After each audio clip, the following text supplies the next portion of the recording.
কক্সবাজার যাবেন কিন্তু মহেশখালী দ্বীপে যাবেন না, তা কি করে হয়? সৌন্দর্যের ভরা সুন্দরী বন, প্রাকৃতিক মনোরম সৌন্দর্য আর মহেশখালী বিখ্যাত সেই পান খাওয়ার জন্য আপনাকে একবার হলেও মহেশখালী যেতেই হবে।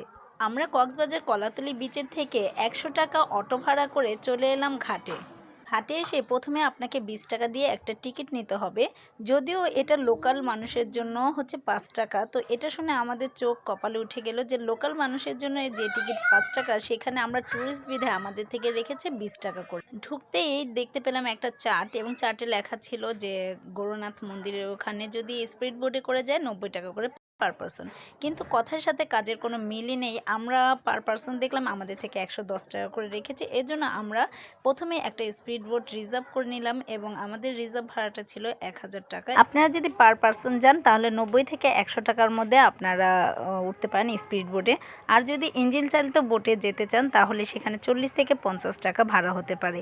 এখানে পার্থক্যটা হচ্ছে স্পিড বোটে দিয়ে যদি আপনি মহেশখালী দ্বীপে যেতে চান তাহলে 15 থেকে 16 মিনিট সময় লাগবে, আর যদি ইঞ্জিন চালিত বোটে যান তাহলে আপনার 40 থেকে 45 মিনিট সময় লাগবে। এই সময় বাঁচানোর জন্য আমরা স্পিড বোটে গেলাম, কিন্তু এটা ছিল আমাদের খুব ভয়ঙ্কর একটা ট্রিপ।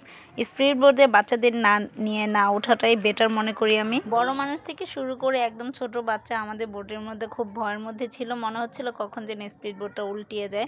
আমরা দোয়া পড়তে পড়তে তারপরে শেষ সীমানায় পৌঁছে গেলাম আলহামদুলিল্লাহ। অবশেষে আমরা পৌঁছলাম মহেশখালী জেটি ঘাটে। জেটি ঘাটের অবস্থা দেখতেই পাচ্ছেন। রেগুলার এরকমটা হয় না, যেহেতু আমরা সিজনে গিয়েছি এই জন্য এইরকম ভিউ আমাদের দেখতে হয়েছে। খুবই পেরেশানির একটা ঘাট, মনে হচ্ছিল একটু ধাক্কা খেলে পড়ে যাব। যাই হোক, মহেশখালী ঘাটে নেমেই কিন্তু আমরা দেখতে পেলাম সেই বিখ্যাত আগুন পান। তো আগুন পান কিন্তু আমি ছাড়া সবাই ট্রাই করলো আমার সাথে। আসলে এটা খুব ইন্টারেস্ট একটা বিষয়। এখানে আগুন দিয়ে পানের মধ্যে জ্বালিয়ে তারপর মুখের মধ্যে দিয়ে দেয়। আরেকটা বিখ্যাত জিনিস হচ্ছে এই বাদামগুলোকে হলুদের সাথে মিশিয়ে তারপর সেদ্ধ করা হয়। তো এই ছিল সুন্দরবনের সেই প্রাকৃতিক সৌন্দর্য মহেশখালীর। আসলে নেমে মনটা জুড়িয়ে গিয়েছে এই সুন্দরবনের ভিউটা দেখে।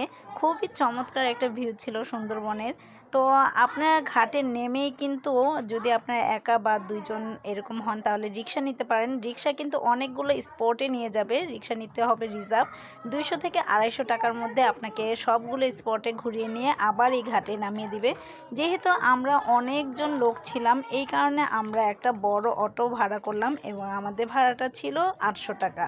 যদিও আমি বারবার বলেছি যে আমরা সিজনে গিয়েছি, যার কারণে সর্বক্ষেত্রে আমাদের ভাড়াটা এবং খাবারের দামটা বেশি গিয়েছে। আপনারা যদি নন সিজনে যান তাহলে কিন্তু আপনার 500 থেকে 600 টাকার মধ্যে বড় অটোগুলো রিজার্ভ নিতে পারবেন।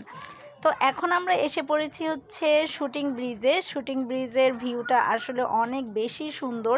একপাশে হচ্ছে নদী, একপাশে হচ্ছে আপনার সুন্দরী বন। এই জায়গায় অনেক ছবির কিন্তু শুটিং করা হয়েছে, যার কারণে এই ব্রিজটার নামকরণ একবারে শুটিং ব্রিজ করা হয়েছে। তারপরে আমরা গিয়েছি হচ্ছে আদিনাথ মন্দিরে। আদিনাথ মন্দিরটা অনেক উঁচু। মেনলি আমরা মন্দিরের ভিতরে ঢুকি নেই, আমরা উঠেছি হচ্ছে পাহাড়েও অনেক উঁচু, প্রায় 250 থেকে 300 ফিট উপরে হবে পাহাড়টা। তো সেখানে উঠতে উঠতে আমাদের অনেক গরম লেগে গিয়েছিল, হালকা রোদ ছিল, হালকা বললে ভুল হবে, ভালোই রোদ ছিল।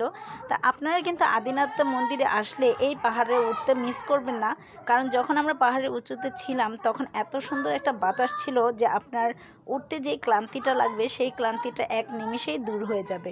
এখান থেকে কিন্তু আপনারা আরও অনেক স্পটে যেতে পারবেন। স্বর্ণ মন্দির, সুটকিপল্লী, এবং যেখানে লবণ চাষ করে সেই স্পটগুলো আপনাদেরকে রিজার্ভ গাড়ি ঘুরিয়ে ঘুরিয়ে দেখাবে। তো আপনাদের জন্য ভিডিওটা করা, যদি ভালো লেগে থাকে অবশ্যই সাবস্ক্রাইব করে রাখবেন। পরবর্তীতে আরও অনেক স্পটের ভিডিও আপনাদের সামনে নিয়ে আসবো। Thank you so much for watching.